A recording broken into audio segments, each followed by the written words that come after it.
Universidad de Guanajuato, maestra en Psicología Social Comunitaria por la Universidad de Buenos Aires y doctora en Psicología Social por la UAM Iztapalapa.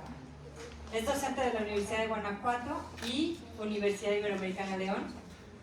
Sus líneas de investigación son epistemologías feministas, desaparición y búsqueda de personas, maternidades y violencias hacia las mujeres. Es autora y coautora en publicaciones indexadas y ponencias en congresos internacionales y nacionales. Actualmente es co-coordinadora del Grupo de Trabajo de Psicología Comunitaria de la Sociedad Interamericana de Psicología e integrante de la Red de Formación en Psicología. Bienvenida, Sandra, muchas gracias.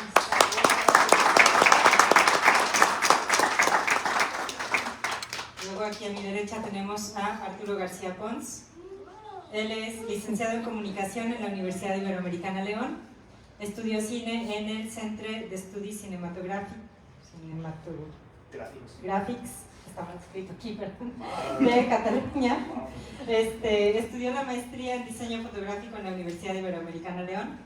Es coordinador del Diplomado en Producción Cinematográfica de la Ibero León. Actualmente trabaja en la preproducción del largometraje Aquí descansa Nevares, adaptación de la novela homónima de Pere Calders, como coproductor, guionista y director. Desde el 2012 ejerce como docente de la asignatura Gramática Audiovisual y talleres de guión en el Instituto Tecnológico de Estudios Superiores de Monterrey, Campus León, en la Universidad Iberoamericana León y la Universidad La Salle Bajío. Ha colaborado y dirigido la producción de varios proyectos, entre ellos La Brújula le lleva el muerto. Y pues bienvenido, muchas gracias por estar aquí para compartir sobre esta película.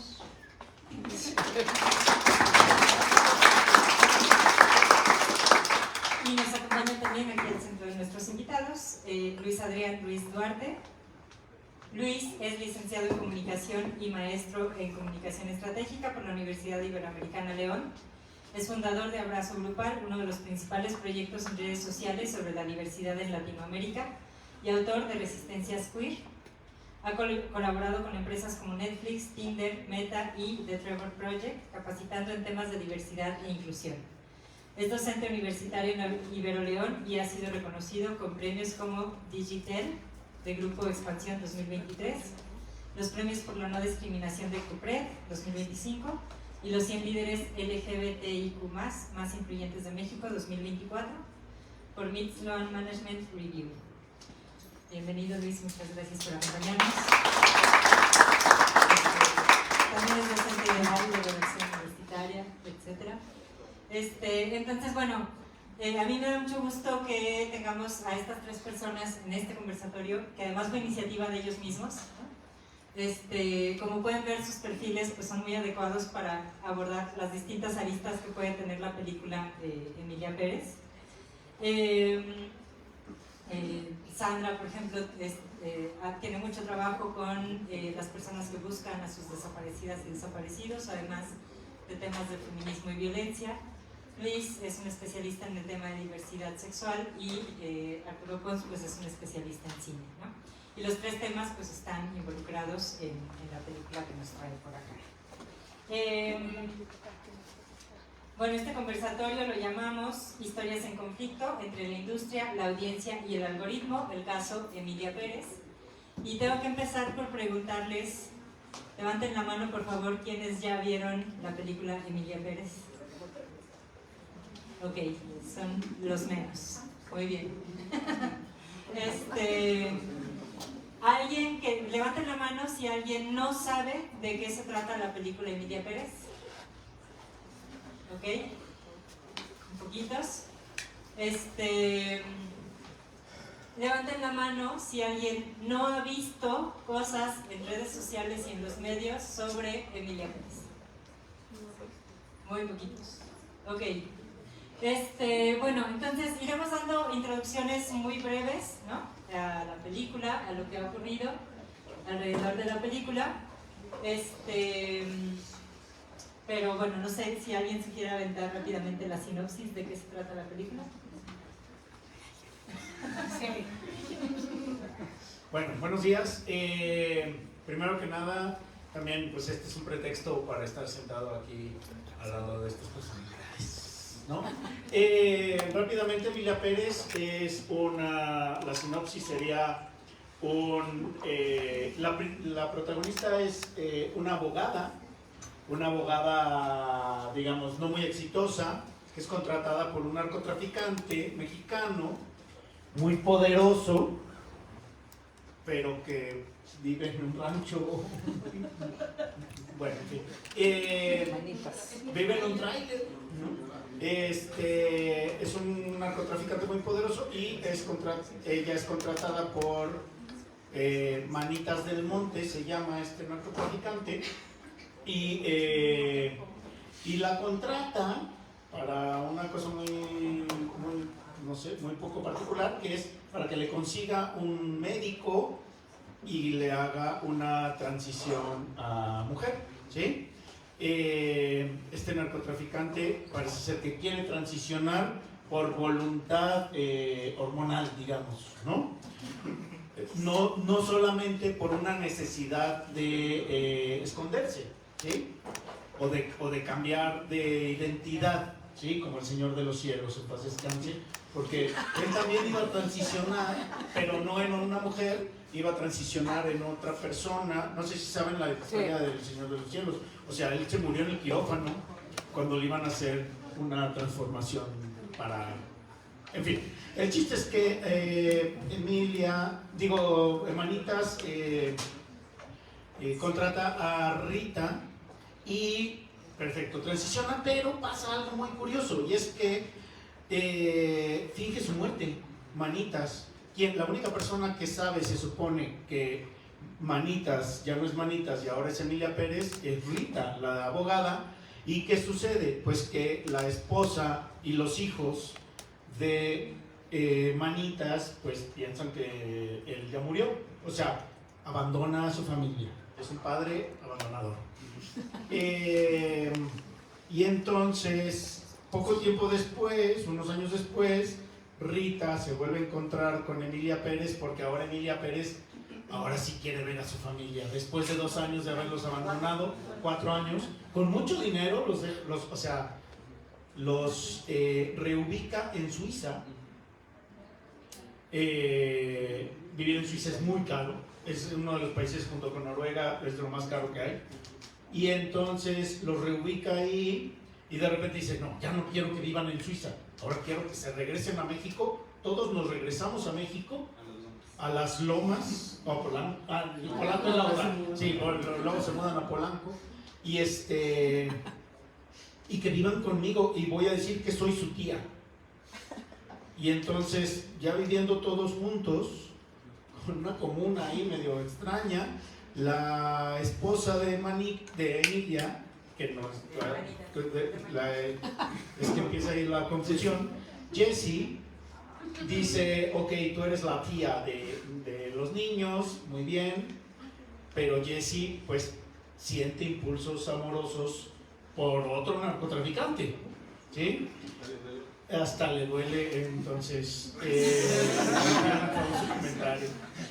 y entonces eso es nada más la mitad de la peli, no, ni la mitad. Yo creo que hasta ahí lo dejamos. Yo creo que no, porque luego el chiste es que cantan todo el tiempo. Y el chiste es que Emilia se da cuenta de que en México, se da cuenta en ese momento de que en México hay una situación de desapariciones muy grave, que no veía cuando él desaparecía a la gente. Y entonces dice, voy a ayudar a los mexicanos y mexicanas que tienen gente desaparecida, y hace una fundación. Se vuelve famosa como fundación, empiezan a rescatar gente, o empiezan a encontrar gente, a ayudar a la gente que está en búsqueda de desaparecidos, pero su ex esposa, que ahora se va a casar con este otro narco, pues se va a llevar a los niños, y entonces ahí le entra el machismo y dice, el pastel, ¿no?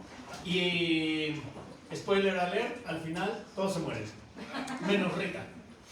Más o menos. Es muy complicado porque es una historia que, ya entrando, un poco si tienen alguna duda ahorita lo vemos, pero es una historia que es muy complicada ya en su estructura narrativa, ¿sí?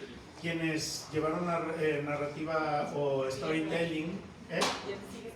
Sí, o no. Es que iba a empezar Sandra. Bueno, ahorita vemos qué pasa con la estructura narrativa, pero porque tiene algunos fundamentos que son interesantes, pero que luego se van distorsionando. Entonces vamos a platicar un poco del tema de la peli con Sandra, y ahorita volvemos a platicar de la peli. Bueno, muchas gracias. Sí, se oye bien, ¿verdad? Sí, ¿sí? Allá atrás.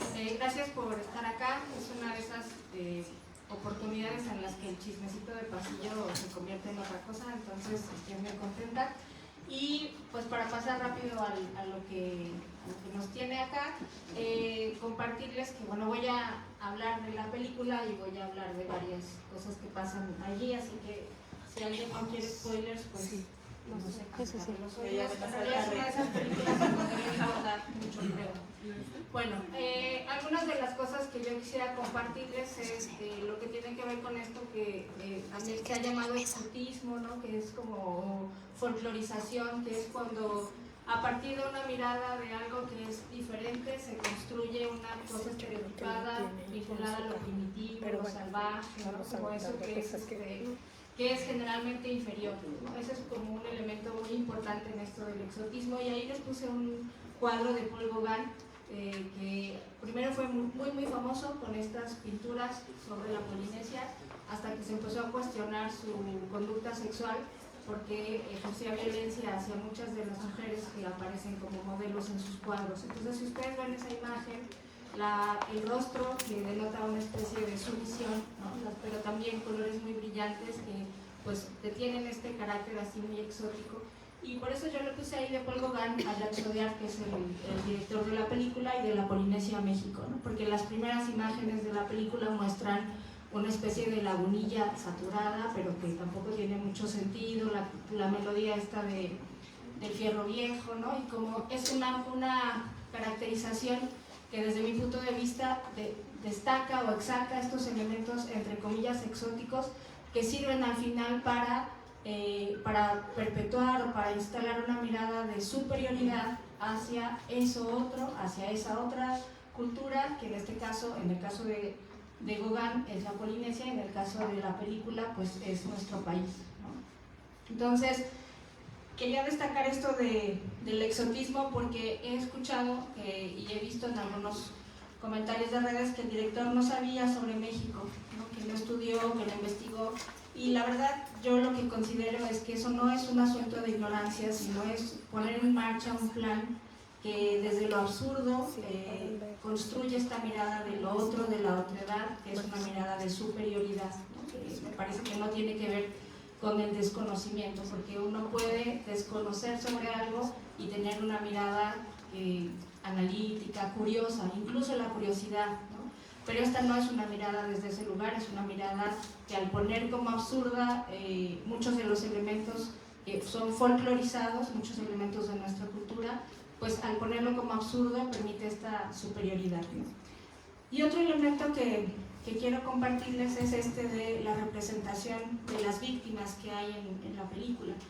Como ya nos contó Chango, pues en la segunda parte de la película, este señor que con todo su dinero no pudo pensar en un apodo menos ridículo que Manitas del Monte, pues esta persona se da cuenta, ya siendo Emilia Pérez, porque está tomando algo y pasa una mujer y le deja una hoja con la ficha de una persona desaparecida, y entonces es como si tuviera una especie de iluminación, y ahí se da cuenta que hay muchas personas en México buscando a sus personas desaparecidas. Y lo que yo quiero destacar con esto de la representación de las víctimas es pues que efectivamente en México hay más de 120,000 personas desaparecidas, que en Guanajuato tenemos más de 4,500 personas desaparecidas, y que la desaparición de personas es un crimen que no se detiene, que no cesa. Es decir, si alguien tiene una persona desaparecida desde hace 3 años, lo que se considera legal y socialmente es que durante 3 años se sigue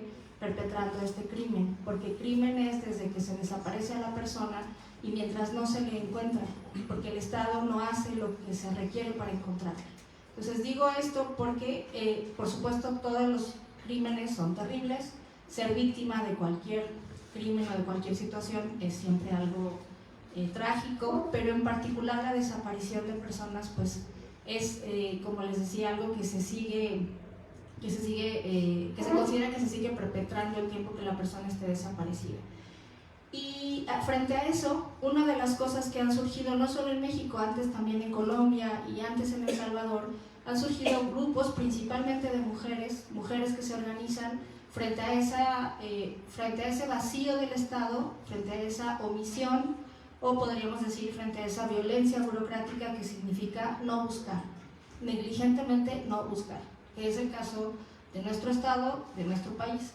Yo creo que esto es importante porque las buscadoras que hoy podemos ver en muchas noticias en México son grupos organizados de mujeres con agencia política, con posturas claras, con firmeza, y la representación que hay en esta película es una representación de mujeres ingenuas, muy inocentes, tontas, fanáticas, dóciles, muy parecidas a una idea de rebaño, ¿no? Entonces, desde las que van a buscar a la señora Emilia Pérez, una que le besa la mano, por si tenían duda de la superioridad y el exotismo, una que le besa la mano, se van moviendo así como ella inmediatamente se erige en una especie de líder, ¿no? Lideresa, no sé, insisto, es una representación desde un lugar, yo diría más que absurdo, sí muy de, pues como de tontas, ¿no? De tontas y de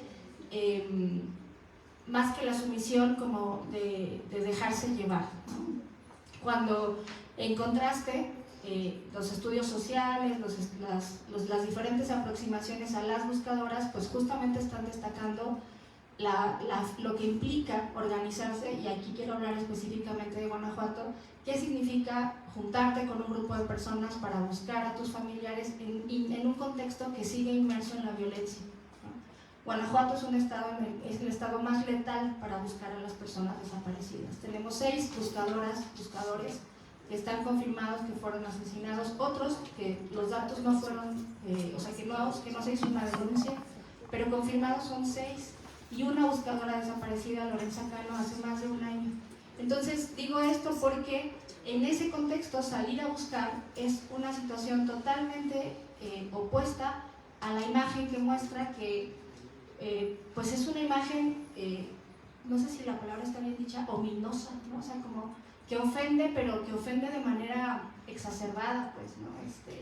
Y yo entiendo que mucha gente no tiene por qué haber convivido con las buscadoras, pero yo, que por fortuna he convivido con ellas durante 4 años, lo que veo allí es algo totalmente, no solamente inexacto, sino lo opuesto, ¿no? Es una antítesis al mostrarlas, como digo, despojadas de toda agencia. Y luego, una cosa que también me parece que está en la película es este maniqueísmo de mostrar como si todo se redujera a los buenos y los malos, ¿no? Y que eso no solamente lo hace Jacques Audiard, lo hacen constantemente nuestros políticos, nuestras políticas, o sea, nuestras personas políticas, mujeres también, ¿no? Y me refiero a estos tipos de afirmaciones de los buenos somos más, y entonces ser malo es que si lo desaparecieron porque andaba con los malos, ¿no? Entonces, en la película, por ejemplo, esto, supongo que tal vez Luis va a hablar un poco más de eso, pero yo quiero decir, ahí tienen una imagen de Manitas y luego Emilia, ¿no? Y entonces es como, así como la piel se vuelve tersa, pues así hagan de cuenta que el alma se volvió tersa también, porque entonces de ser alguien que ordena asesinar desde un tráiler en quién sabe qué cerro, pues ahora es una persona que se dio cuenta, es esta mujer que ayuda, ¿no? que tiene una fundación desde la cual busca a los desaparecidos. Y acá hay una cosa que está como subyacente en la película, que es todos los hallazgos de las personas desaparecidas son hallazgos sin vida. O sea, lo que nos está diciendo el director es que las personas que en México se encuentran son personas sin vida, que esos 120,000 han sido asesinados. Y ese es un mensaje demoledor políticamente hablando, ¿no? Porque destruye la consigna que es vivos se lo llevaron, vivos los queremos, aparición con vida, que es una consigna que viene desde la dictadura argentina, y eso no está. O sea, en toda la parte que en la película hablan de desapariciones, nunca hay la frase vivos se los llevaron, vivos los queremos. Parece que aquí la gente simplemente tiene que abrir la tierra y que eso va a ser lo que va a encontrar, lo que va a permitir encontrar a las personas, ¿no? Entonces, bueno, decía yo este maniqueísmo que se ve en Emilia, antes Manitas, que se ve en Jessie, que o es muy buena o es muy mala, que es la esposa de Manitas, ¿no? Y entonces aparece al principio como una especie, entre comillas, de madre abnegada que hace todo lo que le dice su esposo, pero después aparece como la peor porque tiene un romance con otro narco, ¿no? Y entonces es este juego muy maniqueo, y creo que también está en Rita, porque las imágenes de la abogada Rita cuando está en México, bueno, totalmente apagada, ¿no? Pero cuando está en Londres es así una modelo totalmente. Entonces, bueno, siempre una mirada maniquea, y dentro de esta perspectiva también, algo que yo quiero destacar de la película es esta misoginia que me parece que a veces es explícita y a veces subyace, pero es misoginia, ¿no? O sea, incluso más que el machismo, es una especie de odio hacia las mujeres. Las mujeres que presenta este director son mujeres que rivalizan por un hombre, que son envidiosas entre sí, ¿no? Por ejemplo, Rita, que se supone que es la abogada que tiene esta complicidad con Emilia, hay varios momentos en los que Emilia se voltea y Rita dice, pendeja, pinche vieja, así, o sea, como cuando no la ve, no de frente, ¿no? Me parece que es una reiteración del estereotipo de mujeres que simulan ser equipo, pero que en realidad se van a dar una puñalada por la espalda, ¿no? Y eso creo que es algo que está puesto ahí en el guión, o bueno, en el guión de la película, y también lo veo en Jessie, ¿no? En la ex esposa de Manitas. Es muy, bueno, después que uno ya supera la risa y la lágrima del baile, ¿no? Cuando Jessie está en el amorío con este, además un exnovio, algo así, Gustavo se llama, bueno, con el don Gustavo, cuando ella se supera la risa y todo, llega Emilia, la descubre, y el insulto que le dice es, ya te vas o ya vienes de estar con tu pinche padrote. O sea, por favor pensemos como lo que significa este insulto, ¿no? Porque es colocarla a ella en qué lugar, ahí es donde está totalmente cargado de misoginia, y entonces esa aparente transición de la piel rugosa, voy a decir, a tersa, ¿no? Pues parece que solo fue algo muy superficial, porque cuando quiere insultar le brotan este tipo de comentarios, ¿no? Bueno, y también destacar la violencia vicaria como una forma de violencia machista. El argumento que da Emilia para volver a toda la familia, o sea, para traer a los niños y a Jessie, que finalmente es como un objeto decorativo que viene pegado con los niños, de traerlos a México, su argumento es porque los extraño mucho, quiero estar con ellos. Pero realmente en toda la película, que es insufrible, no hay casi escenas donde una pueda constatar que Emilia está disfrutando con los niños. Los niños, la niña y el niño no son protagonistas en el sentido de no se ven jugando algo que a ellos les interese, ¿me explico? O sea, es como el discurso de quiero estar con mis hijos, y si te vas a ir con el otro y te los vas a llevar y yo no puedo con eso, y entonces me sale todo la violencia, pero realmente no hay escenas donde se vea a profundidad esto o sea, que los niños sean protagonistas. Entonces, para mí eso más bien da cuenta de esta forma de violencia vicaria, que es a través, que suele ser además en situaciones de separación y de divorcio, cuando alguien toma a los niños como una especie de rehenes para lastimar a la expareja, ¿no? Y ya voy terminando. Otra cosa que también, bueno, de la que ya hablé un poco, pero que quería ahora proponerles pensar es lo que significa simplificar un problema complejo y cómo esto es parte de una estrategia colonial, ¿no? No estoy diciendo que haya una persona que le pague a Jacques Audiard para que promueva el colonialismo, no digo eso, no es una teoría conspiranoica de que alguien está detrás, pero sí creo que lo que hay en la película es esta mirada colonial, ¿no? de una persona formada en Francia, y que desde ese lugar le parece que en México el problema no se resuelve porque la gente no denuncia.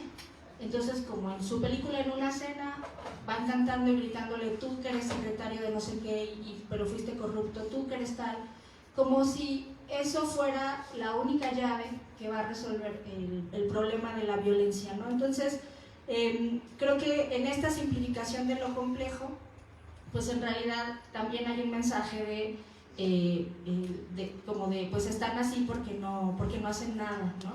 Y también una cosa que hace rato se me olvidó decir sobre las víctimas es, en México las personas desaparecidas, por supuesto, tienen que ver o son parte de las consecuencias de esta guerra, entre comillas, contra el narco. Pero no todas las desapariciones son cometidas por personas de grupos delincuenciales. También tenemos en México desapariciones por fuerzas de la seguridad pública, ¿no? Entonces, eso no está en la película, es otra parte de esta simplificación de lo complejo, ¿no? Y bueno, como decía, dejar ver la corrupción, pero sin analizar la profundidad, ¿no? Nos muestran a los políticos en esa escena, pero nunca vemos más sobre su responsabilidad, ¿no? De estas personas que finalmente pues, parece que las muestra como responsables de las desapariciones. También está esta simplificación en el momento en el que Emilia Pérez dice, porque yo conozco muchos arrepentidos que podrían decir dónde enterraron a las personas. Otra vez como entre el maniqueísmo, ¿no? Y esta simplificación de que ahora te digo, ahora te mato y mañana te digo, ¿no? Donde es una forma muy, pues sí, muy reduccionista, me parece.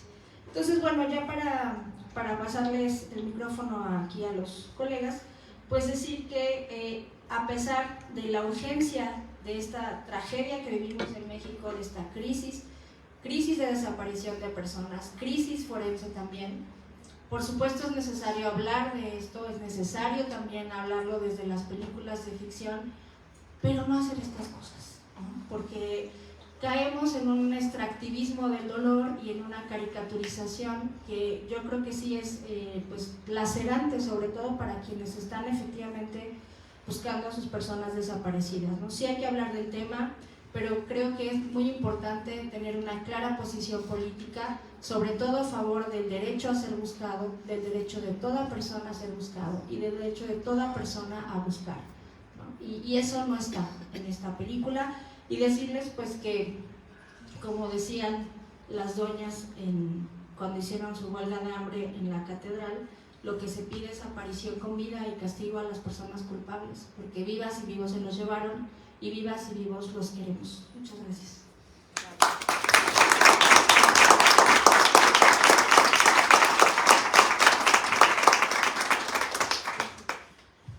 Muy bien, entonces hay un montón de cosas de lo que acaba de mencionar Sandra que son muy interesantes.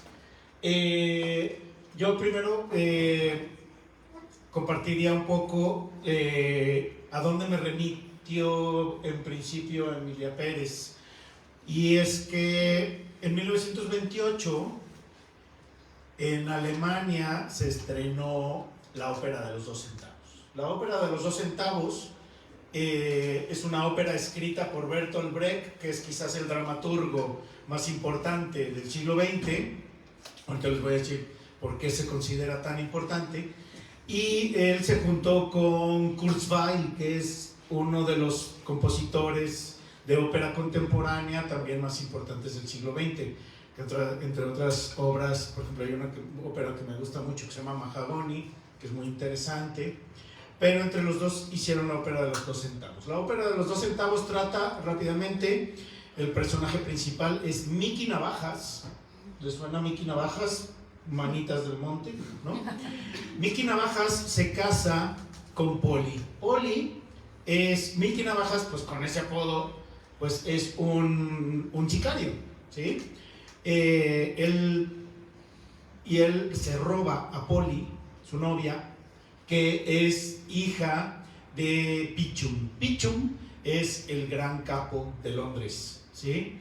Y entonces se casan y la mamá de Polly va y busca a una prostituta que era novia de Mickey para que les ponga un 4 a Mickey, ¿no? Y entonces, bueno, ya se imaginarán, es un desmadre, todos contra todos. Pero hay algo muy interesante de la ópera de los 2 centavos, y es que cuando se estrenó, la gente se extrañó mucho de que todos eran malos, no había personas buenas. O sea, decían, es un malandro contra otro malandro, contra otro malandro. O sea, al final, imagínense, llega la reina de Inglaterra a salvar a Mickey. O sea, convierte a la reina en alguien malo también, ¿no? Pero es muy interesante porque Bertolt Brecht hablaba mucho de la condición humana, sobre todo, bueno, eran finales de los años 20, casi los años 30, Alemania estaba pasando por una época por la que está empezando ahorita Estados Unidos, por ejemplo, ¿no? Con todo este fascismo y demás. Y me remitió mucho a Emilia Pérez, también por algo que mencionaba ahorita Sandra, este modelo de Greimas, por ejemplo, en donde Greimas, este teórico de la narrativa, decía, hay siempre un bueno, hay siempre un malo, hay un objetivo, aquí lo disimulan muy extrañamente, ¿no? Y bueno, pero la ópera de los 2 centavos era una ópera, era una obra de teatro, y Emilia Pérez es una película, ¿no? Perdón, otra cosa que también es importante mencionar de Bertolt Brecht es que él de alguna manera establece lo que ahora se llama la dialéctica narrativa o el teatro épico, que combina la ficción con la realidad, con el documental, por ejemplo. Hay muchas películas que ustedes han visto que ya combinan estos elementos, ¿no? Ahorita, por ejemplo, está Alonso Ruiz Palacios, este director mexicano que combina mucho, por ejemplo, en una película de policías, o hay muchas otras películas que combinan lo real con lo ficticio, y esto nos da una sensación muy particular de aproximación a los problemas de los que está hablando la película, ¿no? Que es a diferencia de si fueran solamente de ficción. Y se ha hablado mucho de esta aproximación a la ficción de Emilia Pérez, porque Jacques Audiard dice, no, es que no es un documental. Ok, pues no pasa nada, porque incluso la ópera de los 2 centavos, pues tampoco era un documental, aunque sí tenía cosas reales, y era una ópera también. De la parte musical de Emilia Pérez no hablaremos. Yo no soy músico, viví 8 años con músicos de la escuela de música y luego aprendí muchas cosas, pero no me considero músico, pero creo que sí la calidad musical de la película pues es muy escasa, ¿no? Y algo que es muy curioso es cómo empieza la película, porque tiene que ver con esta aproximación a la realidad. La película empieza con un plano, un acercamiento de cámara a un mariachi de 3, que por lo general pues sabemos que los mariachis son más, ¿no? Pues sería un trío, pero es un mariachi que tiene luces LED, muy similar a lo que hacía Nortec en los 90s, ¿no? Pero lo que es muy curioso es que hace este acercamiento y en ningún momento escuchamos al mariachi. Esto, para los alumnos y alumnas de comunicación, esto es un rompimiento de la diégesis. Pues ¿por qué? Porque estamos escuchando una pieza que es como una especie de trap. Que estas son las piezas que se salvan de la música. Son unas piezas de trap muy al estilo de Rosalía, ¿no? Un poquito. Rosalía lo podría hacer mejor, pero que no hay nadie cantándolas. O sea, son extradiegéticas. Y de repente te lo mezclan con el sonido de se compran lavadoras y demás. Entonces hay como 3 elementos diegéticos que te meten en esta realidad mexicana. Para esto los mariachis no vuelven a aparecer. Que esto cinematográficamente es algo que llama mucho la atención porque ya entró como a la cuestión del oficio del cineasta, ¿no? Cuando escribimos guiones, sobre todo el largometraje, hacemos muchas versiones del mismo guión, ¿sí? Y los tenemos que revisar porque vas revisando precisamente la congruencia de todo lo que estás escribiendo. Y dices, ay caray, si voy a meter un mariachi al principio, lo tengo que meter después, no vuelve a aparecer el mariachi, ¿no? Y entonces, y hay un montón de elementos. A mí me sorprendió realmente el grado de desconexión que tiene la película de lo que ya había dicho. O sea, te dice una cosa y no lo vuelve a decir, no lo vuelve a mencionar. Y lo que es muy interesante, seguramente todos lo han percibido, es que cuando ustedes están viendo una película y de repente dicen algo, por ejemplo, no sé, de repente aparece una chica que es maestra de matemáticas y te dice, soy maestra de matemáticas. Y tú dices, bueno, ok.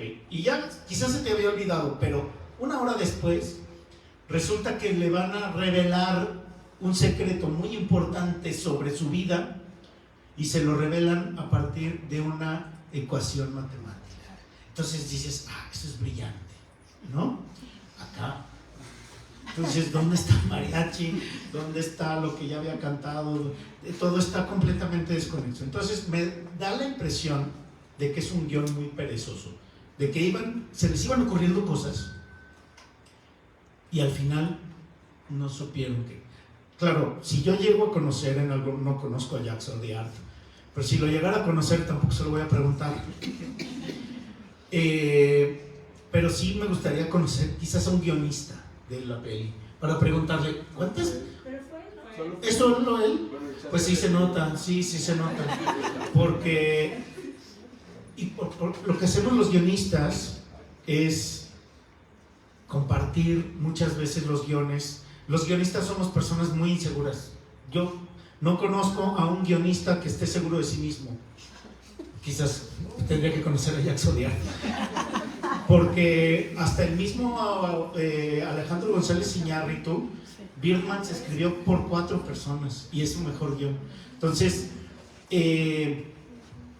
como que nunca lo revisó, más allá de si estaba informado de la realidad mexicana y demás.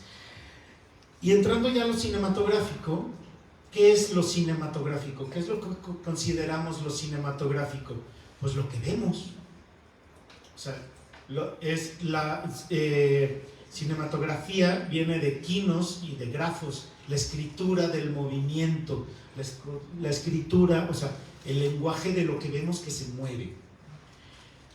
Y dentro de muchas cosas que son fallos cinematográficos de la peli, hay uno que tiene que ver con el momento que mencionaba Sandra, cuando está Emilia Pérez acostada con su sobrino, que en realidad es su hijo, y él no sabe, y el hijo le está cantando, es que tú hueles a Coca-Cola.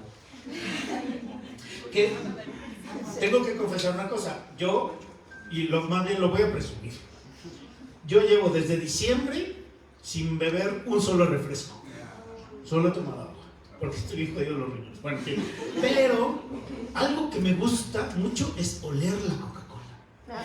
O sea, eso es algo que sí dije, qué buena idea, que el papá huela Coca-Cola.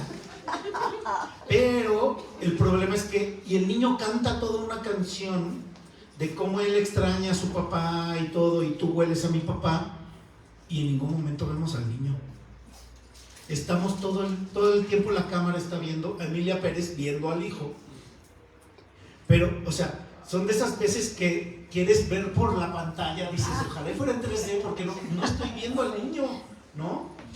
Cosas de estas. Entonces, lo más grave cinematográficamente, ya con esto termino, para luego platicar más, lo más grave creo que tiene la película es lo que no se ve. Y podría verse, y se podría ver muy bien, ¿no? Y hay muchas cosas que no se ven. Porque lo que sí se ve, pues no es tan importante. O sea, pues no, o sea, ver a Emilia Pérez así despampanante, ¿no? Porque ella siempre camina con el pelo volando, ¿no? Que dices, wow, ¿no? Sí quedó bien, sí le vino bien la vaginoplastia. No, bueno, no, o lo demás, bueno, la vaginoplastia no se ve. Pero sí se dice, sí. Entonces creo que el error más grande de la peli como tal es eso. Y si quieren al ratito platicamos de en qué reside el éxito de la peli donde ha tenido éxito. Y ahí se lo puede poner interesante porque todos estamos contribuyendo a eso. Bueno.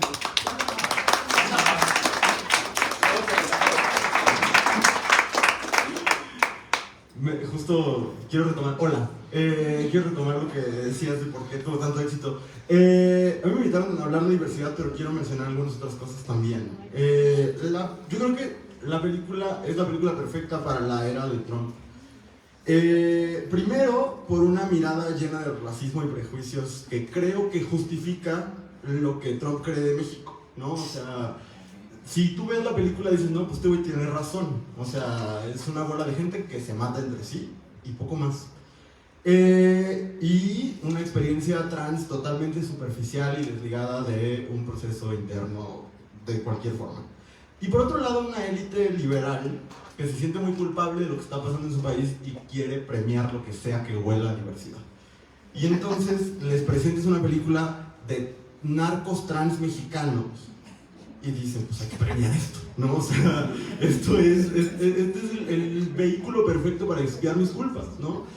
Y Carla Sofía Gascón y sus tweets racistas en el que se refería a los Oscar como un festival afrocoreano, pues no les permitieron al final limpiar sus culpas de la manera que querían, ¿no? Pero sí creo que es muy representativo del momento que estamos viviendo y precisamente por eso es tan delicado como habla de las cosas, ¿no? Y quisiera empezar justo con el tema de las identidades trans, porque creo que hay tres aspectos. Primero que nada, porque está escrito por un hombre que dijo que no investigó sobre México, pero creo yo tampoco que haya investigado sobre personas trans. Él cuenta que se le ocurrió esta película porque un amigo suyo escribió un libro. Y en ese libro, en ese cuento, hay un personaje que tiene un párrafo que es un narcotraficante que transiciona para huir de la justicia. Y ya, y de ahí dijo, ay, voy a escribir mi guión en un idioma que no conozco. Y entonces, creo que esta ignorancia se refleja en tres cosas. La primera, que lo han dicho muchas personas trans, la idea de la transición como una muerte simbólica, ¿no? O sea, esta cosa de el personaje se muere, y pareciera que sí se muere porque cuando ves a Emilia Pérez, ya no es Manitas, pareciera que es otra persona, ¿no? Piensa distinto, siente distinto, tiene otra actitud ante la vida, renació y se murió Manitas, ¿no? Y no es esa la experiencia documentada, o sea, las personas trans no mueren, ¿no? O sea, es una cuestión como de revelación de la propia identidad, etc. Entonces, eso primero es tremendamente irresponsable. Pero lo segundo, como replicar como el paradigma quirúrgico de la identidad trans. Hay toda una canción que seguro han visto porque es muy viral, la de Da Vaginoplasty, que es en Israel, ya no me acuerdo porque viajan por el mundo, en Tailandia, viajan por el mundo para conseguir a los mejores doctores, y entonces están en el hospital y le cantan, ¿no? Rhinoplasty yes, vaginoplasty yes, y entonces le enlistan una serie de procedimientos quirúrgicos que la van a convertir en mujer. Y entonces, otro estereotipo dañino sobre las personas trans es esta idea de que la transición es solamente una serie de cirugías, que aparte le hacen de golpe. Yo no sé a qué persona le hacen el mismo de una rinoplastia, vaginoplastia, la reducción de la manzana de Adán, todo eso al mismo tiempo, ¿no? Incluso vemos una escena que me parece innecesariamente morbosa, de Emilia Pérez despertando en la cama llena de vendas por todos lados. Obvio, lo primero que hace es revisarse los genitales, porque obvio. Y ya, ¿no? Así ya es Emilia Pérez. Entonces, esta idea de la transición, y suspira y dice, ay, ya soy buena. Y esta idea de la transición como una cosa meramente quirúrgica, y lo que ya mencionaba Sandra, esta idea de la transición como una mentira que se revela ante la adversidad. La escena en la que Jessie, Selena Gómez, le revela que quiere casarse con Gustavo el narco, el otro narco, que en primer lugar Emilia Pérez cambia el tono de voz y empieza a hablar como así y se masculiniza, ¿no? Pareciera que el director te está diciendo, ahí está la verdadera esencia del personaje, ¿no? Ya dejó de fingir que es mujer, entre comillas, ¿no? Y entonces, pues esta película que representa las personas trans nos lleva a preguntarnos si toda representación es valiosa, importante, válida, necesaria, ¿no? Porque hay muchas realidades que no son comúnmente representadas, que están en esta película, ¿no? Que quisiéramos ver más historias de personas trans, más historias sobre la situación de las personas desaparecidas en México, pero no así, ¿no? Y creo que ahí está, ahora que está tan de moda decir que la diversidad de la inclusión, como en los espacios laborales, no es necesaria y es contraria a la meritocracia y esas cosas que le gusta decirse a los gringos, ahí está la importancia de que las personas de grupos subalternos, por decirlo de alguna forma, cuenten historias, ¿no? Porque este señor blanco, cisgénero, heterosexual, europeo, decidió contar esa historia de gente que no se parece a él y no investigar nada, ¿no? Se lo dijo a Karen Villanueva en la alfombra roja del Festival de Morelia, ¿no? Ya sabía lo que tenía que saber. pues la película demuestra que no, ¿no? O sea, no sabía nada de lo que tenía que saber y terminó contando esta historia. Entonces, la responsabilidad que tenemos todos, creo, no solo Jaco de ¿qué decimos y desde dónde lo decimos, ¿no? ¿Cómo vamos opinando por la vida de cosas que no sabemos, escribiendo historias sobre cosas que no sabemos, dando clases a veces, sin haciendo este ejercicio de autocrítica, sin el conocimiento y la reflexión necesaria, ¿no? Entonces sí creo que nos hace preguntarnos desde dónde nos paramos a la hora que escribimos, investigamos, compartimos cosas, ¿no? Pero eso primero, me parece interesante que la película estuvo nominada a todos los premios, menos a los premios GLAAD, que son los premios especializados en temas LGBT. ¿Por qué? Porque no hace eco con la experiencia. El año pasado salió I Saw the TV Glow, por ejemplo, que es una película sobre personajes trans, con talento trans involucrado. Y ven, o sea, la diferencia en la manera en que se construyen los personajes es radical, ¿no? Se pueden hacer películas y contar historias sobre cosas que no conocen. Yo pensaba en Perfect Days, por ejemplo, ¿no? Una película que sucede en Japón, o sea, totalmente japonesa y con un sentir como muy japonés, hecha por un director alemán. Pero ahí la palabra clave es investigación, quizás empatía, sensibilidad. No hubo nada de eso. Algo más que pensaba es la crítica de New Yorker describió la película como una película incuriosa, no sé si la traducción es correcta, pero que no siente curiosidad por nada.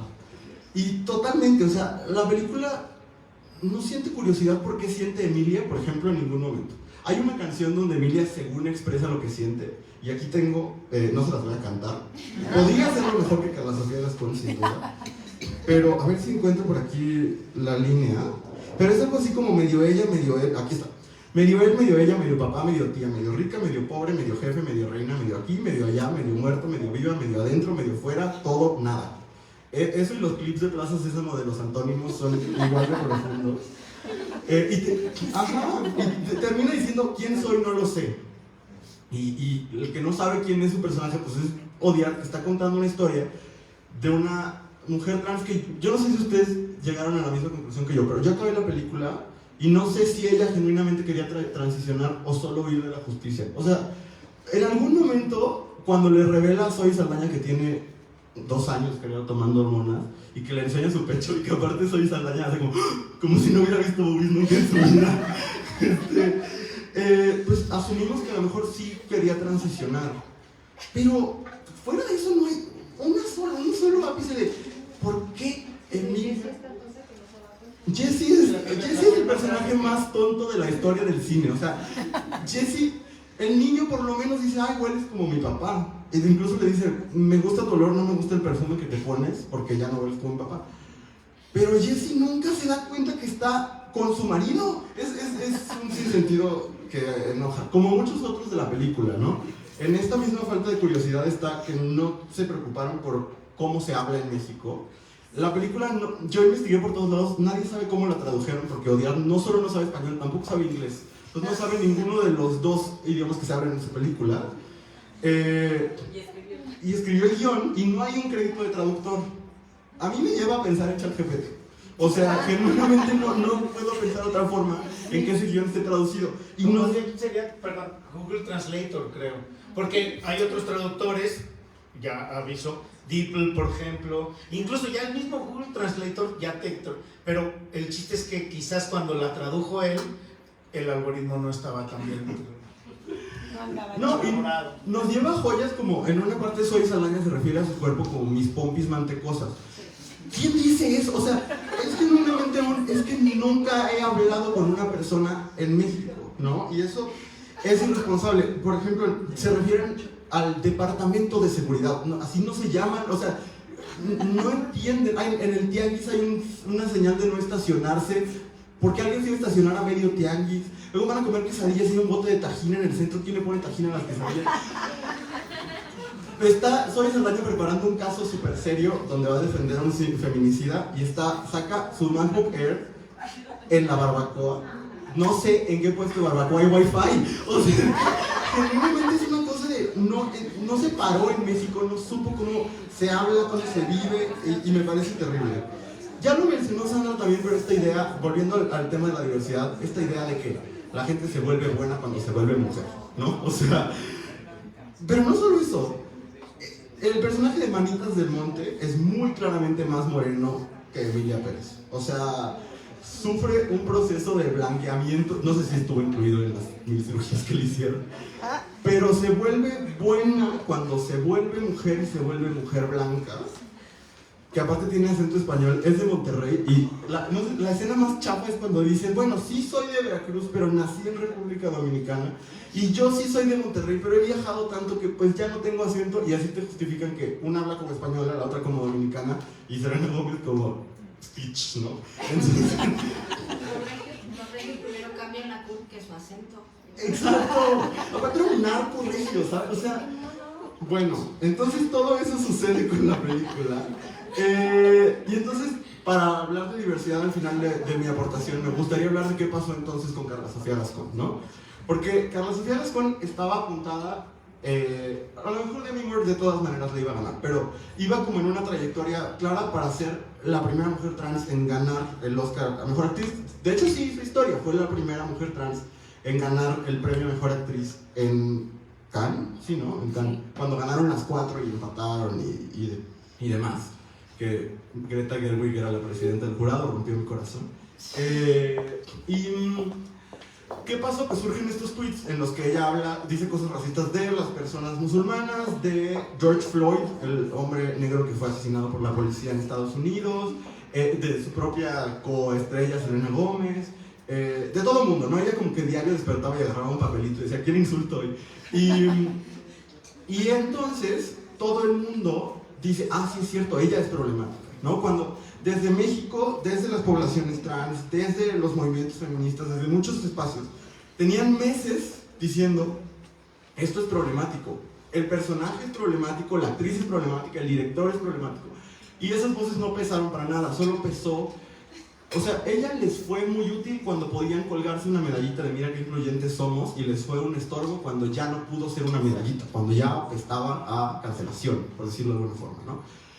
Y hoy que estamos viendo la cancelación masiva de programas de diversidad en empresas en Estados Unidos, porque el presidente les dijo que si no, pues ya no son sus amigos, creo que esto es señal de lo mismo, de cómo el mundo corporativo, incluidos los estudios de producción, están totalmente dispuestos a tomar la diversidad cuando les conviene como un argumento de venta y a desecharla cuando juega en su contra, como está pasando hoy en Estados Unidos. Y creo que es lo que pasó con Carla Sofía. No pueden decir que Hollywood no sabía que era problemática. Todos sabíamos que era problemática, salió en Masterchef y era odiosa. Pero pero no importaba, porque pues, en Estados Unidos pues no vieron ese programa y no sabían su historia y no pesaba. Cuando pesó fue desechable, y eso pasa con... Y quien no fue desechable fue el hombre heterosexual, no, desconozco si es heterosexual, el hombre europeo, etc. Entonces, creo que eso también nos lleva a reflexionar sobre qué pesa y sobre... Me gustó mucho que Sandra hablaba de simplificar lo complejo, que creo que es un síntoma de nuestra época en muchos temas. Y creo que ese es uno de esos, ¿no? Entrarle a la conversación con todo lo que decía Chango, con todo lo que decía Sandra, de cómo está construida la película, cuál es el discurso. Es muy complejo, da flojera, ¿para qué? Molestarnos por unos tweets que nos requieren 2 minutos de lectura o menos, es muy fácil, ¿no? Entonces creo que también todo lo que pasó con Carla Sofía es una señal de lo desechables que nos consideran a ciertos grupos, sobre todo que les consideran a ciertos grupos en la industria, y cómo están dispuestos a utilizarles cuando conviene, y por otro lado, el poco espacio que hay para la complejidad en este momento, ¿no? Incluso la mayoría de la gente conversa sobre Emilia Pérez por clips de Twitter y no por una película completa, ¿no? Entonces creo que sí es un fenómeno que nos muestra que no estamos en un momento en el que la complejidad tenga espacio, ¿no? Creo que ya se me acabó mi tiempo, entonces solo quisiera decir que creo que el problema de Emilia Pérez va mucho más allá de si Selena Gómez tiene un acento ridículo o no, incluso va más allá de los tweets. Creo que habla de cómo estamos muy dispuestos a humanizar al perpetrador de la violencia cuando tiene ciertas características, ¿no? Raciales, de género, etc. Pero Estados Unidos y el norte global no está dispuesto a humanizar a las víctimas de la violencia cuando tienen ciertas características raciales otra vez, ¿no? Y entonces cierro con una escena que se las hubiera proyectado, se me olvidó, pero se las voy a contar, porque creo que es una escena terrible de la película. Y lo voy a leer porque lo traigo escrito aquí. Emilia conoce a Epifanía, que por cierto interpreta a Adriana Paz, la única mexicana del elenco. Y cita a Epifanía a su oficina en La Lucecita es la ONG que fundó, para informarle que su marido desaparecido ha sido localizado. Epifanía solicita ir al baño, saca un cuchillo y regresa a la oficina de Emilia. Y Emilia le informa que su marido está muerto y lo que localizaron fueron sus restos. Y lo que sucede a mí me parece tremendamente ofensivo. Epifanía se suelta a reír porque en realidad está feliz de que su marido haya muerto porque la maltrataba y era abusivo con ella. Emilia, en un acto que yo digo es abuso de poder, la consuela y la enamora, ¿no? Y se vuelven pareja. Ahí es cuando Emilia dice: oh, estoy tan enamorada que, y cito textualmente, siento un sentimiento. Y a ver, yo no dudo que haya personas desaparecidas que también hayan violentado a sus parejas, pero que de todas las historias existentes, el director francés haya decidido contar esa sobre los hombres mexicanos, me parece que sobre esos hombres mexicanos, porque no está hablando de mí, no está hablando de nosotros que estamos acá, ¿no? Que haya decidido contar esa historia me parece que refleja cómo ve a México y cómo ve a un grupo de personas a los que agrupa racialmente, ¿no? Como una bola de gente que se mata entre sí o es matada y poco más. Y eso me parece el mayor problema de Emilia Pérez, y con eso cerramos para platicar sobre otras cosas.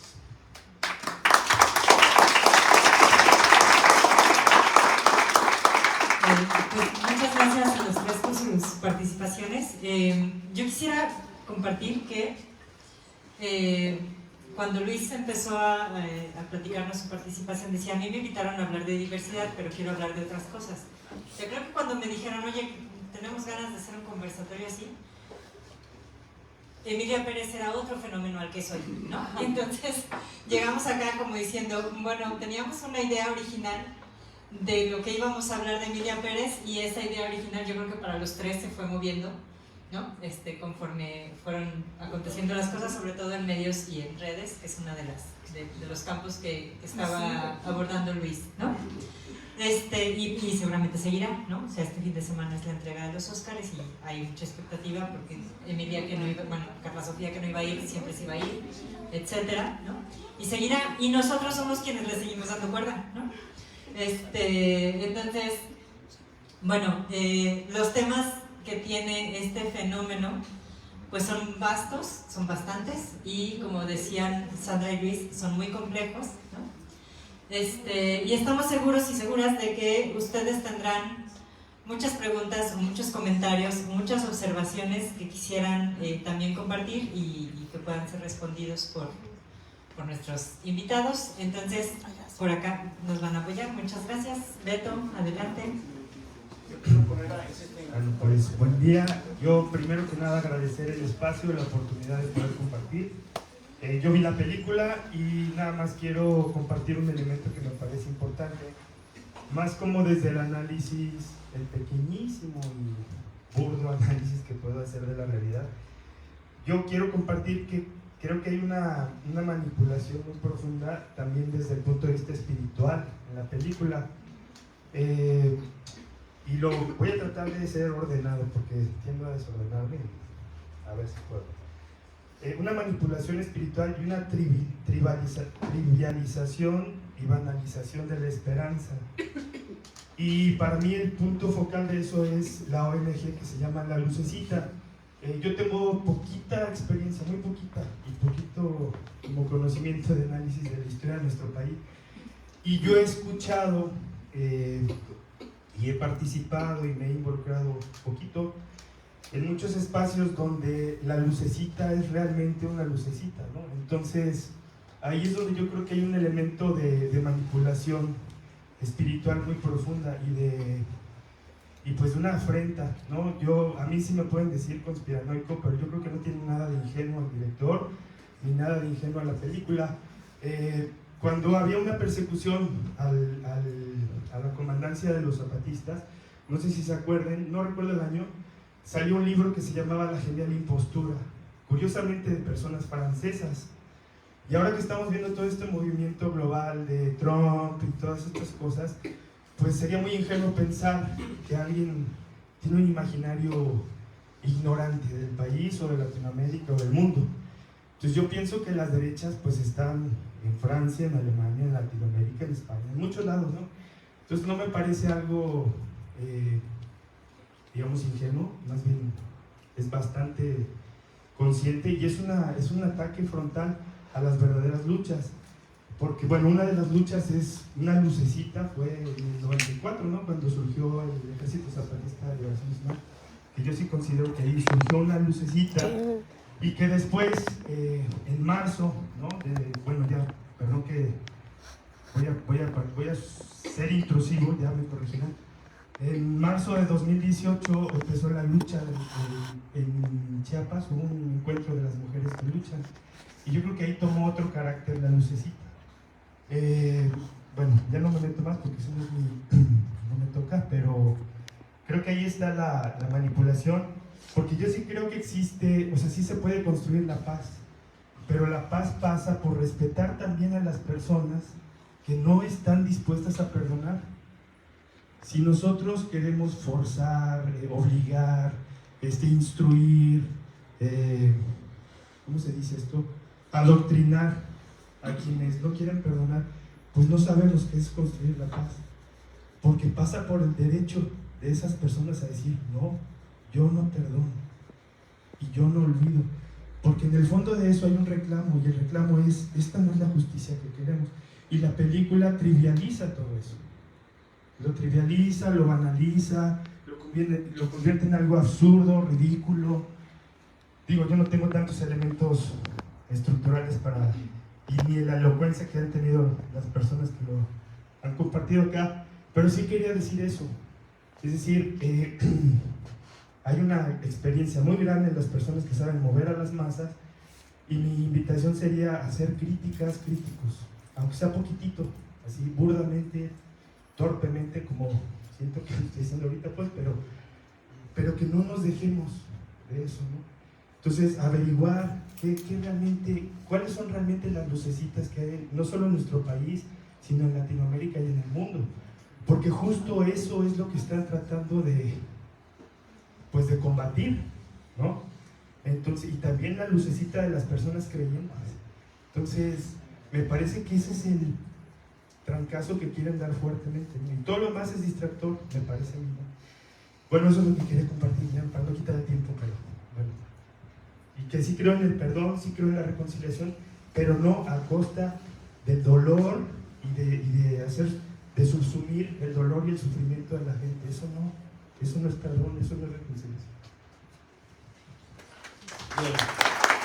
Bueno, rápidamente, para aprovechar un poquito el comentario de Beto, esto que habíamos platicado hace ratito, y no es una teoría conspiranoica, Beto, lo que el éxito de Emilia Pérez tiene que ver básicamente con el crecimiento de Netflix. Primero, Netflix ya no es una plataforma simplemente. Netflix es la principal productora de cine no del mundo, porque siguen estando las productoras de Bombay en la India, y sigue estando el Estado chino. En China se producen más películas que en Estados Unidos, solo los chinos la consumen, porque no necesitan que la consuma nadie más, pero después de la China y de India, los principales productores de cine son Estados Unidos, y ahorita la principal productora de cine en Estados Unidos es Netflix, que ya no es simplemente una plataforma, porque aparte pues tiene un ingreso fijo. Levante la mano de aquí, ¿quiénes en su casa pagan Netflix? Más bien, al revés. Levante la mano, ¿quiénes no pagan Netflix en su casa? 1, 2, 3, 4, ¿no?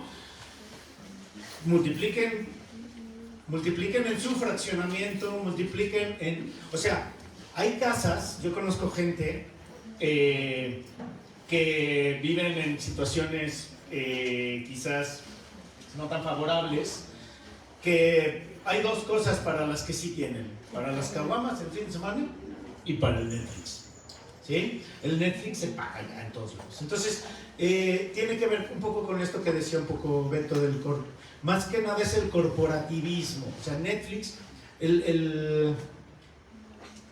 y todo esto viene porque Emilia Pérez es una película producida por Netflix. Lo primero que ves cuando ves la película es Netflix, ¿sí?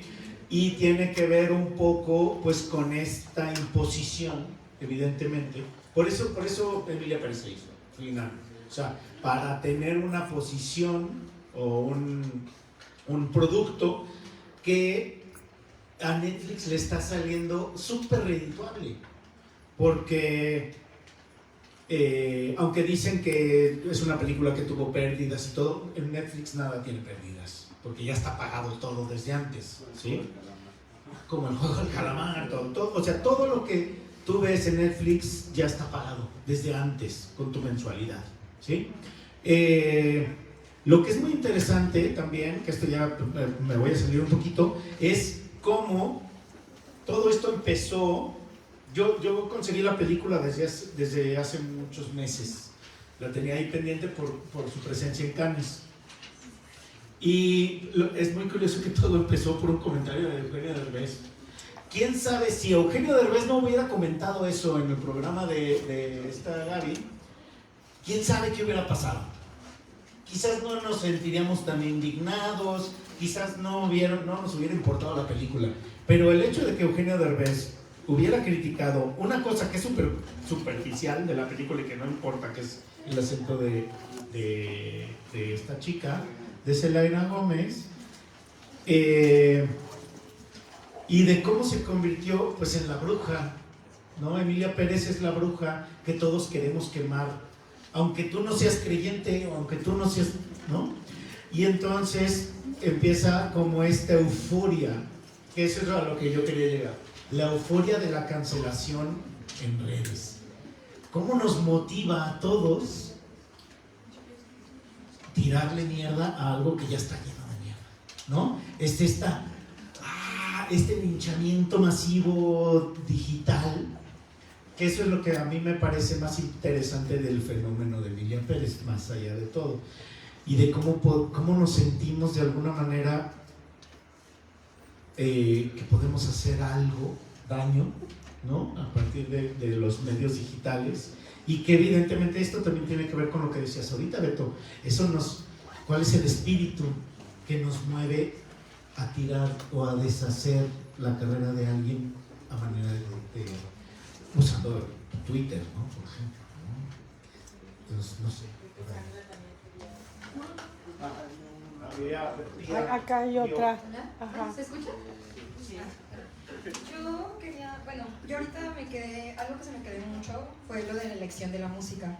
Porque pues en sí lo que dice la escena inicial escoge un trap tipo Rosalía español con un ruido tradicionalmente capitalino de la Ciudad de México y un mariachi de Guadalajara, que primero que nada, en la Ciudad de México no hay, si es música urbana no hay mariachi, ahí la trajinera, están los otros tocadores de violín, los sonideros, o sea, hay una desconexión.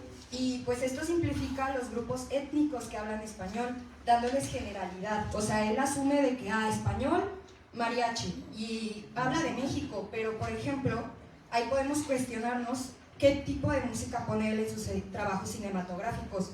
¿Escogería pura música creada de la nación francesa o incluye canciones africanas, suizas de idioma francés? ¿A qué viene esto? A que en una de las entrevistas que le hacen en Francia dice que el español es un lenguaje pobre de inmigrantes, ignorando el hecho que el español viene de España, una nación europea que pues por mucho tiempo no tiene el estigma de un país pobre. Así que esto en sí, no sé cómo yo lo veo, refleja un racismo hacia una lengua, que cómo es posible que pasando todo este tiempo se siga estando tan presente, o personas de alto poder o de alto valor aún tengan esas ideas. Y ya para cerrar, como dato curioso, en 2010 otra película de Alarcón estaba nominada a película internacional, pero le ganó El secreto de tus ojos, una película argentina. Ahí es la cuestión, ¿de dónde viene todo su odio? ¿Viene de un solo evento que generó toda una campaña para estigmatizar un idioma o viene de más allá? Muchas gracias. Bien, porque también Roma de Cuarón no tenía la mejor película extranjera y ese mismo año ganó la mejor película de todo. O sea, sí hay como una estigmatización ahí. No sé si... Pues yo nada más decir que esto de la lucecita también lo había notado, se me pasó el nervio, pero es creo que es muy importante, además de lo que ya dijo Beto, que comparto, pues también quiero decirles que la figura de la luz es una figura importante en los colectivos. En Guanajuato hay dos colectivos, que uno se llama Una Luz en mi Camino y otro se llama Luz y Justicia. Y también esto creo que es una forma pues muy, bueno, lo que ya dijimos, ¿no? Como muy soberbia de tratar un tema y ridiculizarlo. Bueno, además el nombre, la lucecita, ¿no? Como así, es todo muy sí, con el diminutivo. Y también ahorita quería decir, bueno, sobre estas declaraciones del señor de que el español es una lengua de pobres y de migrantes, pues nada más quisiera yo decir que el racismo tiene como objeto a las personas. Tal vez superficialmente parecería que es racismo hacia una lengua, pero eso es algo abstracto, es un racismo hacia los hablantes, las y los hablantes, ¿no? O sea, al decir eso, en realidad a quienes está dirigiendo esa mirada discriminadora, pues es a las personas hablantes, ¿no? Pero en formas más sutiles, entre comillas, de racismo, estas expresiones de odio se hacen hacia sustantivos abstractos, ¿no? Como decir, no, yo no soy homofóbica, pero la expresión del afecto no tiene que ser tan pública, ¿no? Entonces, esa homofobia no es hacia la expresión del afecto, es hacia las personas que están expresando su afecto, ¿no? Y bueno, creo que como ya explicó bastante Luis, pues en la película hay muchos elementos también de racismo. Yo no lo comenté, pero también había notado, porque una vez tomé una clase con el Chango sobre el lenguaje audiovisual, y una de las cosas que vi, profe, es que cuando es Manitas, las tomas son muy oscuras, ¿no? Él está en su motorhome y así todas las tomas son oscuras, pero cuando es Emilia Pérez le da un sol así como de las 6 de la tarde, ¿no? Y entonces como también en eso nos están hablando de esto del bien y el mal. Y bueno, pues también quería decirles que les recomiendo mucho que vean Eli, una película de Amate Escalante, que es ficción, pero que se basa en realidad. Y les recomiendo mucho también Ruido, de Natalia Beristain. Y sin señas particulares, de Fernanda Valadez, que es guanajuatense también, porque ese es otro comentario que hubo por ahí. Una productora mexicano-gringa que en un festival salió a decir: es que ningún mexicano ha hecho una película tan buena como esta sobre este tema. Pues denotó muchísima ignorancia. Hay muchísimas películas y hay muchísima filmografía que trata de una manera muy seria y muy interesante, incluso muy premiadas en muchos festivales, sobre todo por mujeres. O sea, Natalia Beristain, Fernanda Valadez, hay muchas chicas, y la misma Tatiana Hueso, en fin, que están hablando de esos temas de una manera espectacular, puramente cinematográfica, que son muy interesantes. Ya hablando, voy a decir un comentario xenófobo sobre los franceses, políticamente incorrecto. No, y es que, y de esto ya hice un video hablando de eso. Los franceses, lo que pasa, Pío, con los franceses, es que para ellos cualquier otro idioma que no sea el francés es una mierda, es una mierda, ¿sí?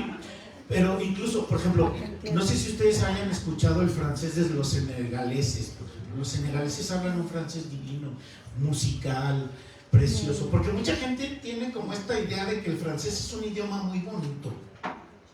¿Sí? Intenten hablar francés en París. Los franceses te odian por intentar hablar su propio idioma. Entonces, ahí yo sí tengo una completa falta de empatía con los franceses en cuanto a su idioma. Porque aparte, y esto me lo dijo un quebecois, que también habla francés. Me dijo, el problema de los franceses es que no se callan el hocico. Si ustedes ven a los franceses, hablan y hablan y hablan porque les gusta escucharse a sí mismos. O sea, sí es un idioma muy ególatra en ese sentido, ¿no? les gusta escucharse hablando en francés. Imagínate, esto me lo dijo un quebecois, ¿no? Entonces, pues lo del idioma, ese comentario del idioma de Axodial es como... Pero, por ejemplo, Michel Hazanavicius, que hizo The Artist, él tampoco habla muy bien inglés, ni Jean Dardenne, que es el actor. Al final de la película, el único diálogo que dice es with pleasure, con un acento francés, porque no hablaba inglés. Entonces, sí, es el maltrato al otro, creo, ¿no? El maltrato al otro, el comentario que dice Pino, ¿no? Se me olvidó decir una cosita también, perdón. Al final de la película, perdón que vuelva a tomar la palabra, pero es más importante, dentro de esto que yo estoy diciendo de la manipulación, a mí se me hizo muy grotesco, ¿no? Porque al final de la película lo que vemos es una canción que hace alusión como a un amante, ¿no? O a unos amantes. Y yo lo que digo es, no todo se debe amar. Y si todo se debe amar es desde otro lugar, o sea, ahí hay una perversión, ahí también hay una manipulación espiritual y hay una normalización de lo que significa qué sí amar y qué no amar. Hay cosas que no se tienen que amar y que se tiene que luchar por combatirlas, y si se tiene que luchar a muerte por combatirlas, hay que luchar a muerte por combatirlas. Entonces, esa última parte, incluso a nivel sensorial, o sea, hay un movimiento hormonal, ¿no? Porque la letra es muy bonita y tal, pero el contexto donde está puesta esa letra y como colofón de la película, pues es para mí, a mi modo de ver, y es una opinión muy personal, es como la cortina, ¿no? Que acaba con el proceso de manipulación de las personas, ¿no? O sea, no tiene uno por qué quedarse con esa sensación de las dos amantes, porque las que aparecen son ellas dos. Es cuando está Selena Gómez con Emilia Pérez, ¿no? Están en la calle y está pasando... Sí, que ella trae una figura como de santa. Sí, bueno, esa es mi percepción. Pero justo antes de esa también hay una representación de la piedad cuando Emilia Pérez ya está toda madreada, que dice, pues ya déjala ahí, ¿para qué te la llevas otra vez y la matas más? Pero bueno, sí. Pero hay una representación, hay lo que se llama una intertextualidad de la piedad ahí, que dice, ¿para qué? La vas a matar, ¿no? Sí, pero lo que yo quiero decir es justo eso, o sea, reafirmar, digo, sí, está todo independientemente de tu comentario, el tema es, no todo se debe amar, no. Y si hay amor incondicional, y todo es, amor incondicional, es desde otro lugar, y no desde ahí, me parece a mí. Creo que había una mano levantada acá, ¿verdad? Aquí, Ya. ya. 1, 2, 3, muy bien. Lo que dijo Sandra, podemos escuchar varias participaciones Sí. y luego hablamos nosotros. Órale, que hagan la pregunta o lo que quieran comentar. Hola. Vale. ¿Sí se escucha? Sí. Ok. Yo algo que he visto en redes, porque yo no quiero entrar a Twitter. No sé si atrás te escuchan. Te lo puedes pegar un poquito más. Ok. No me acuerdo si fue en Gay Times, pero fue en una página LGBT de noticias, que cualquier cosa que ponen, que mínimamente, no sé, puede mencionar a Zoe Saldaña, nada más, ¿no? Ves gente peleándose por Emilia Pérez y me parece fascinante que en una página donde por lo menos dices, bueno, aquí la gente estaría ofendida por cómo ponen a la mujer trans, hay gente defendiendo la película diciendo, es que es concientización acerca de los desaparecidos, y es como, ¿qué concientización puedes hacer si no has investigado? O sea, que Emilia Pérez pregunte, ¿cuántos desaparecidos hay en México? Me pareció, pero increíble. Y también igual las historias que deciden contar y todo eso, o sea, que te dicen, no, pues este era estudiante y este era un esposo abusivo. Y ya, y también me parece que hay una gran falta de respeto por los personajes de la película de parte del señor, que ninguno lo logran como profundizar, porque por ejemplo Rita tiene conflictos, y como que al principio está como guácala el feminicida, pero luego anda guácala la nueva esposa del feminicida, que es una cosa impresionante, y cómo no sabes bien qué piensan, cuál es su personalidad, qué quieren en la vida, cuando es un musical aparte, pero sí logra sexualizar a todas las mujeres en la película, me parece así impresionantísimo.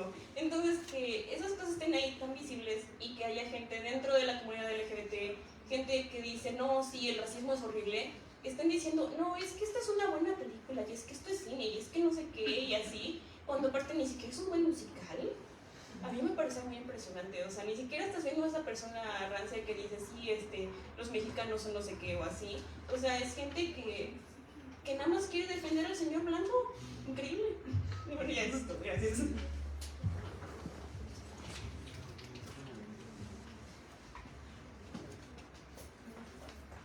Gracias. Gracias por la plática. A mí también me gustaría recalcar, algo que me parece interesante, es como Carla Sofía Gascón ha sido muy criticada y pues todo el odio que se ha llevado por los tweets que ha publicado. No sé. Parte de ti, Jimena. Igual, ándale. Entonces, como los tweets que ha publicado que son políticamente incorrectos, son racistas, son clasistas, pero también me da a pensar como el factor, como lo peligroso que está haciendo, que sí, es la primera mujer trans ganando un Oscar, pero el énfasis o cómo se le ha apuntado como funándola tanto y como la introspección que se han hecho en todos sus tweets, jamás había hecho con otro ganador de un Oscar. Yo pienso que se le ha estado haciendo mucho hincapié en sus errores porque es una minoría, porque es una mujer trans. Y entonces me parece sumamente peligroso el nivel al que hemos llegado de, sí, ganó una mujer trans, pero cómo la están tratando, cómo están amenazando a su familia y pues que no merece tanto hate, porque no se ha revisado el historial de los demás ganadores del Oscar como se lo ha hecho con ella.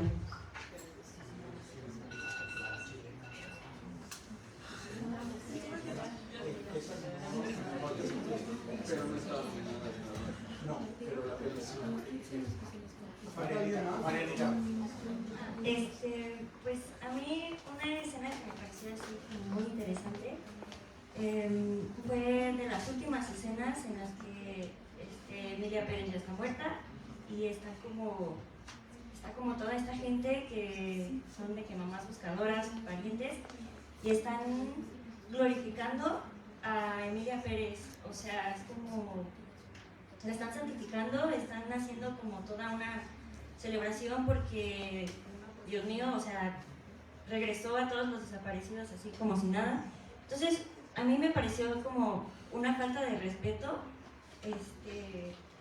porque es como si alguno de nuestros políticos mágicamente decidiera ser un santo y ya, o sea, por una cosa buena que haga ya es como, ya es muy bueno y ya es como nuestro salvador. Y pues me pareció así como, no sé, eso, una falta de respeto a todo lo que, o sea, una de las muchas que Emilia Pérez tiene.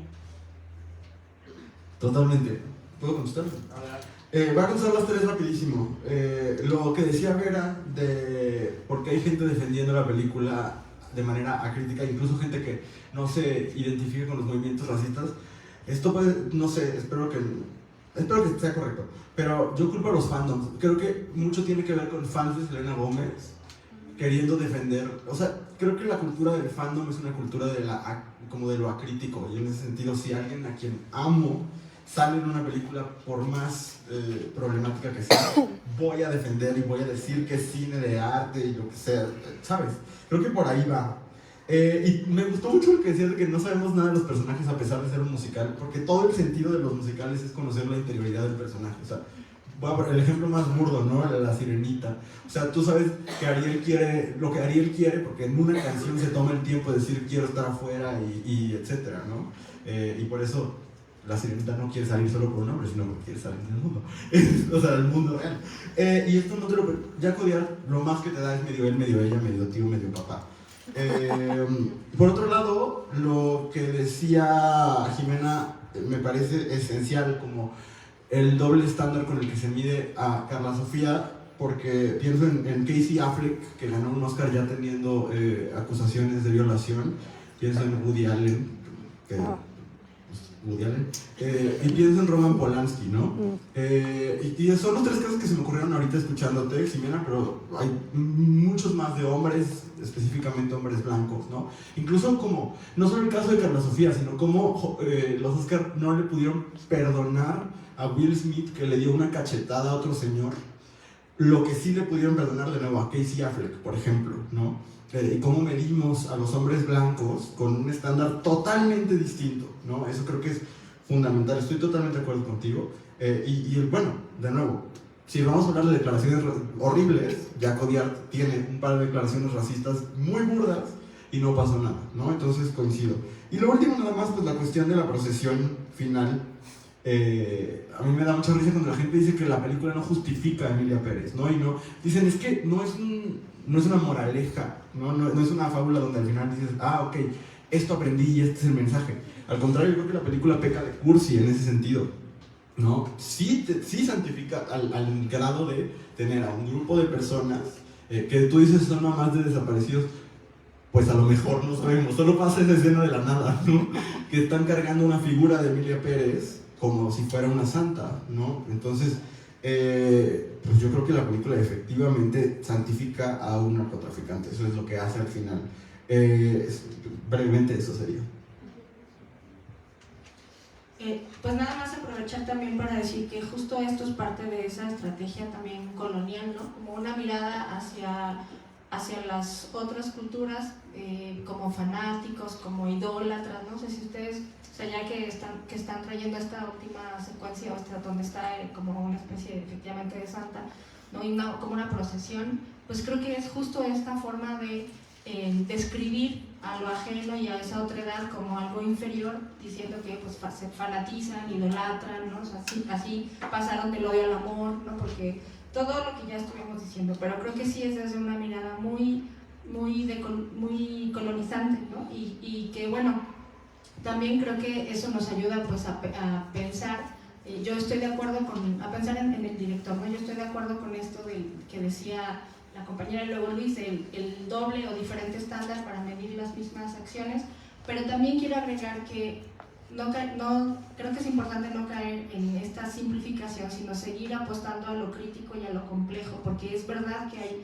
diferente estándar para un comentario racista, si lo dice un señor como Woody Allen, así lo dice Carla Sofía Gascón, es verdad, lo que no quita que sea un comentario racista, a pesar de que esté en voz de una persona trans, por ejemplo. Y ahí es donde creo que cuidar mucho no volver a caer en esta simplificación. Y bueno, un poco retomando esto también que decía Ximena, que me parece muy interesante, es como ahora también empieza a haber un prejuicio a la comunidad trans.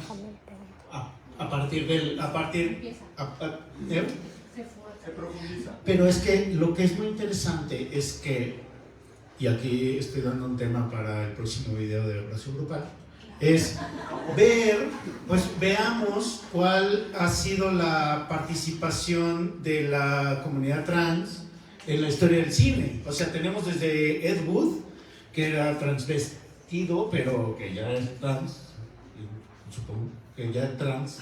Bueno, pero por ejemplo, hay gente muy importante en la historia del cine que forma parte de la comunidad trans, desde Wendy Carlos, con sus participaciones con Stanley Kubrick, que son increíbles, en fin, y hay un montón de películas, Las Wachowski, está esta película chilena, o en los 90, Beto, ¿te acuerdas Crying Game? Cuando fuimos a ver Crying Game al cine, esta película que si no la han visto les recomiendo mucho.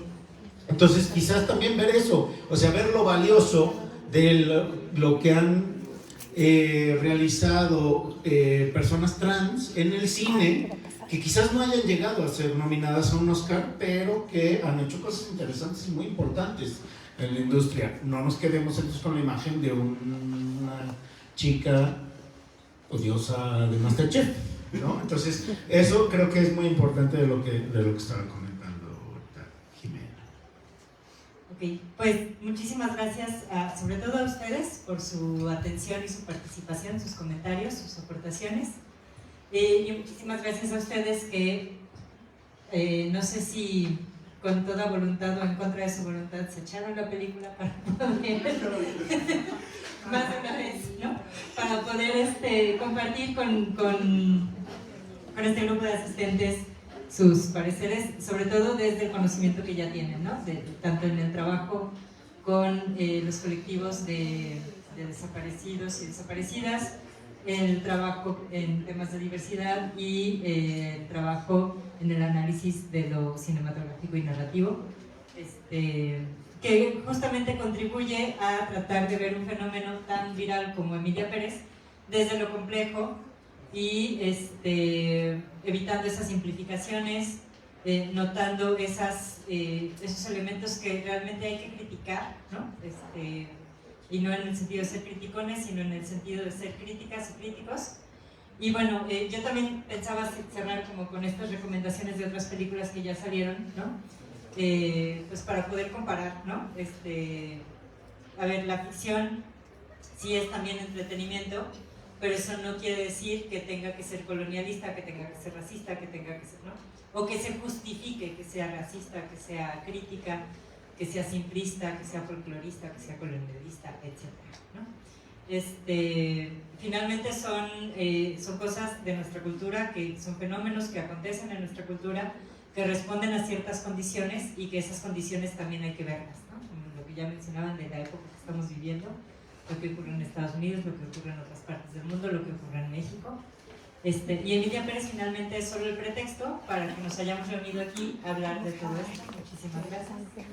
Y pues a nombre de la Biblioteca y del Centro de Formación Humanista, les queremos entregar un agradecimiento por su participación para el maestro Arturo García Pons.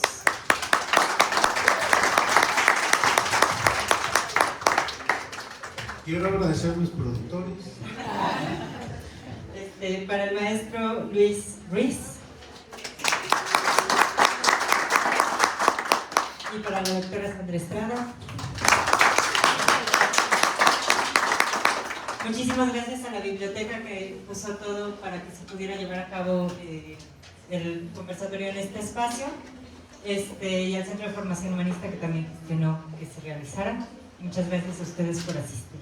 Oye, el anuncio nada más de... Yo nada más para hacer el anuncio de la biblioteca, hemos colocado algunos materiales para informarnos y conocer más sobre estos temas, no hacer trabajo mediocre.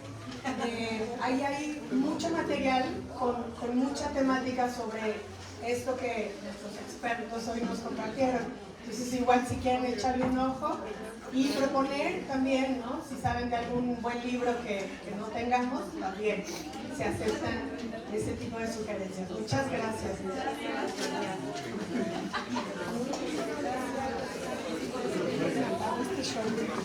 Gracias.